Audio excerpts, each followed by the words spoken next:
కార్తీక మాసం స్పెషల్ నేతి బీరకాయతో పచ్చడి ఎలా చేసుకోవాలో చూసేయండి. చాలా ఈజీవే అనమాట. ముందుగా స్టవ్ మీద కడాయి పెట్టి ఆయిల్ హీట్ ఎక్కిన తర్వాత పచ్చెనగపప్పు, ఎండుమిర్చి, జీలకర్ర, పచ్చిమిర్చి, ఇంగువ వేసి వేయించుకొని పక్కన మిక్సీ జార్లో తీసుకొని ఉంచుకోవాలి. ఇప్పుడు నేతి బీరకాయల్ని ఇలా చూపిస్తున్నట్టుగా ముక్కలు కట్ చేసుకొని అదే కడాయిలో వేసి వేయించుకోవాలి. ఇది కొంచెం మగ్గిన తర్వాత ఇది కూడా పక్కకు తీసుకోవాలి. ఇప్పుడు ఫస్ట్గా తీసి పెట్టుకున్న దాంట్లో ఉప్పు, పసుపు, చింతపండు వేసి మగ్గించుకున్న నేతి బీరకాయను కూడా వేసి ఒకసారి మిక్సీ పట్టాలి.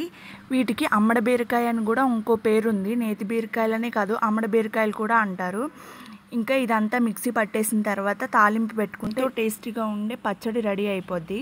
ఇప్పుడు దీనికోసం అదే కడాయిలో ఆయిల్ పోసి పచ్చెనగపప్పు, ఆవాలు, జీలకర్ర, కరివేపాకు, ఎండుమిర్చి వేసి ఒకసారి వేయించుకున్న తర్వాత నేతి బీరకాయ పచ్చడిని దీంట్లో వేసుకుని ఒకసారి మిక్స్ చేయాలి. ఇంగువ కూడా వేసుకోవాలి. చాలా టేస్టీగా ఉంటుంది. అంతే వీడియో గైస్. వీడియో నచ్చితే లైక్ చేయండి.